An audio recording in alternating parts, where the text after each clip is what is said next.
Welcome back. Now, as we prepare to have a double celebration this year, and it's good, we can only cross our fingers that the Kenya at 50 and Christmas celebrations will be remembered for every good thing. And we can only hope that doctors will be celebrating with us, not on the streets demonstrating, but serving humanity. Doctors want their services to be placed under the national government, arguing that they do not have confidence that counties can efficiently and effectively manage health services. Members of the Council of Governors were yesterday, they met to meet with representatives of the medical professionals with a view to resolving the standoff and addressing their misgivings. Now, to tell us more about the way forward, what was agreed on, and perhaps really to find out where the problem is, because the health workers' strike is on. The one and only Dr. Elly Nyaim, the Kenya Medical Association chairman, is here to tell us more about that. Welcome to the Power Breakfast Show. Thank you. You know, yesterday when I heard about that meeting with the Council of Governors, throughout the night I was just hoping we will wake up this morning and we hear, there was a consensus in the way forward and that there was not going to be any strike. Is the strike on? Unfortunately, the strike looks like it's going to be on because there was no agreement on the best way forward. And what makes us sad is that we are disagreeing on things that can actually be worked on. You're disagreeing on things that can actually be worked on. Yes. Tell us more about that. First of all, I think I want to start by correcting the notion that it's only doctors. And the second thing I want to correct is that doctors are refusing devolution. We are not refusing devolution. You're not refusing In fact, we want to say that we support the Constitution. We'll be very happy for devolution to take place in the health sector. Now, the only thing we're trying to say is that the health sector, with its complexities, as we speak now, requires quite a bit of sobriety in the way we roll out this devolution. Because you cannot just wake up today and say, from tomorrow, we have devolved you. It requires, number one, that we must have a legislative framework, because the Constitution is overarching. But for it to be implemented in any sector, you need a legislative framework. Unfortunately, in the Ministry of Health, there's no policy that has been passed. So we are pretending to be devolving something without guidelines that are vested in law. You know, there was a statement that was made weeks ago by President Uhuru Kenyatta, calling upon the county governments and health workers to agree over transfer of functions to the counties in 2 weeks, saying the Constitution must be respected by all Kenyans.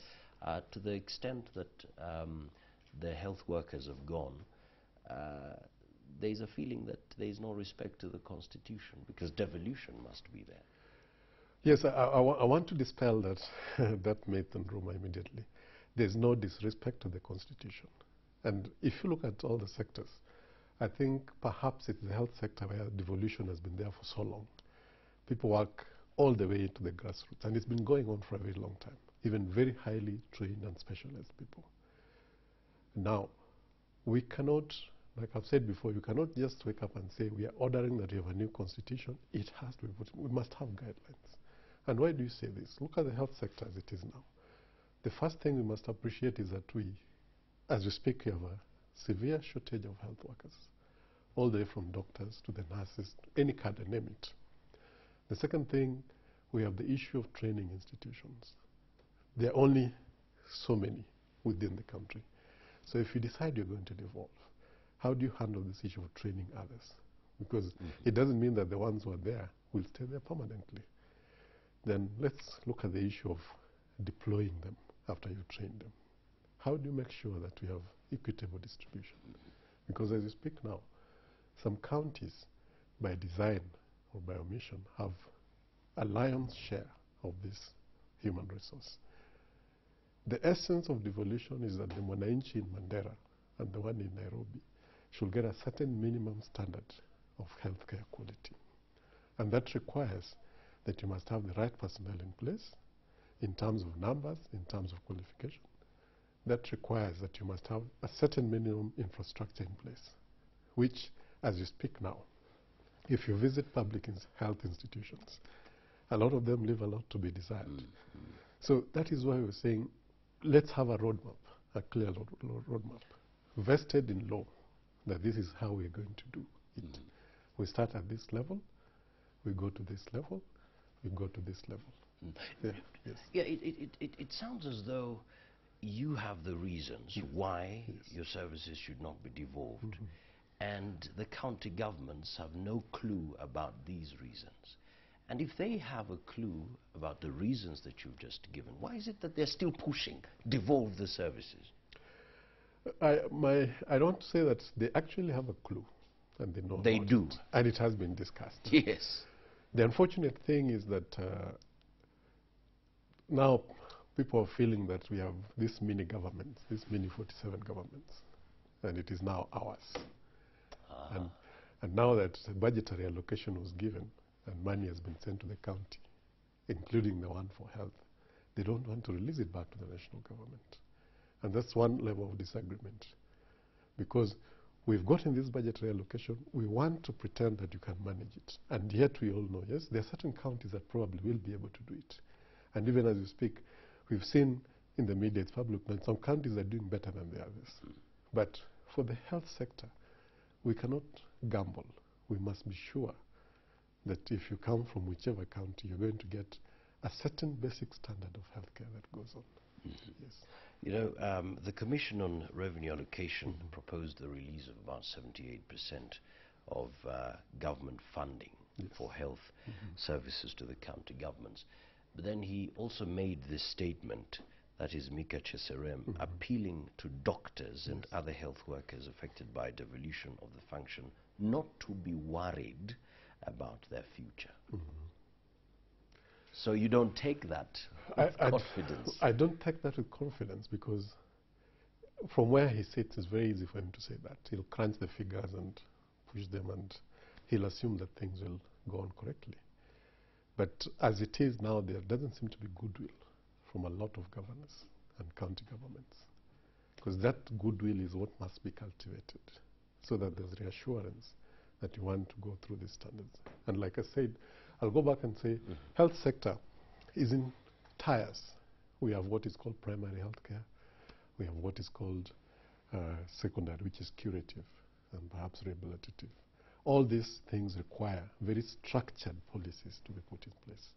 And remember, for example, primary health care is very important. It's what involves the vaccinations, the immunizations, the preventive aspects of health in this country. It has been managed from the national level. And a good example is immunization. We have a national program that has been doing this. As we speak now, there are already challenges that are emerging in terms of immunization in certain counties. And so that's why we are fighting this haphazard devolution. Because ultimately, if we do it that way, the biggest sufferer will be actually the person who's supposed to benefit from the services, who is the public. Yes. And so I'll keep on stating that it is not that we are against devolution. We just want to be assured that as people who have been trained in certain technical skills, we are allowed to offer our services to the best way that we know how, regardless of where I'm posted today. All right. Yes. Just taking a couple of questions from our viewers. Remember, you can send your question. The number is 22422. We're looking at the strike by health workers. There's somebody who is asking here, saying health workers are not genuine in their demands. Yes, it is about integrity, corruption in health service. The health workers want to remain ghost workers to government payroll. Well, I respect that particular viewer's opinion, because they have a right in the Constitution. They are not entirely true, because I don't think health workers are ghosts. Health workers have delivered services under very difficult circumstances in diverse corners of this country. And so I don't know where the issue of ghost is arising from. You find people who are very well trained, young people, ladies and gentlemen, who are dedicated and who are working in very far corners of this country, with minimum infrastructure, and they're saving lives, and they're making the right decision to refer. So I don't think we can take a few bad individuals, and I must hasten to say that within every profession, you'll find the bad apples. And so we have those people who are in this profession and are not discharging their duties like required. But we cannot generalize and say that health workers are ghosts. All right. Yes. There's another one who seems not to agree with you. Churchill Bomet says, doctors are just employees like us. Let him go back, work in the county. Stop playing like sacred employees. Okay, I don't know what exactly it means. I agree, we are all employees, Yes. just like them, yes? Mm-hmm. But we want to make sanity within the sector. And I'll keep on emphasizing and repeating many times, nowhere have we refused devolution. And I think we must avoid politicizing this aspect. We're just wanting to say, let it be very clearly, a very clear roadmap. We have so many number of doctors. As we speak now, we actually have a shortage. And this shortage, I'll start from the lowest cadre. We have the medical officer. Even at that level, we have a shortage. Because in the public service, we probably have just about 3,300 doctors who are working. Now, that against a population of 40 million, we still fall far below what World Health Organization recommends. It is in the public domain that we have a shortage of almost 100,000 nurses countrywide. So when you say let us devolve, what are we devolving? Have we gone down and taken an inventory or a census and said this is the establishment we have, this is the number of specialists we have, this is how we want it to go to these counties? Yeah?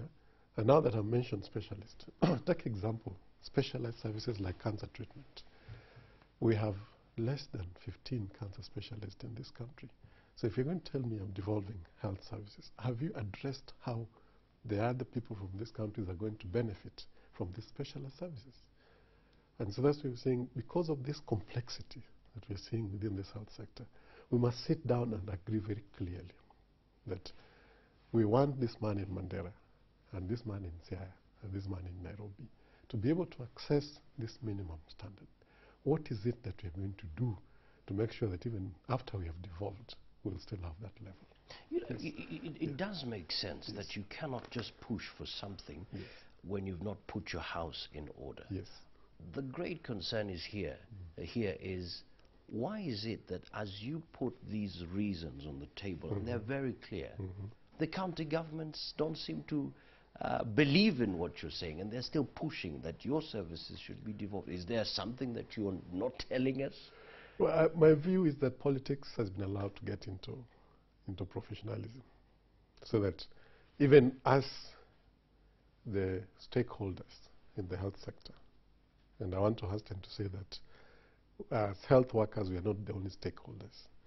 Actually, the most important stakeholder for us is the patient and the public. Then perhaps we'll play a very big role, because without us, the services will not run. Then the employee, who in most cases happens to be the government, is also a very important stakeholder, because they have to provide the infrastructure. They have to provide the logistics for you to be able to work. Now, stakeholders must come together and put their heads together and agree. And we should stop politicizing this, because like I said when I was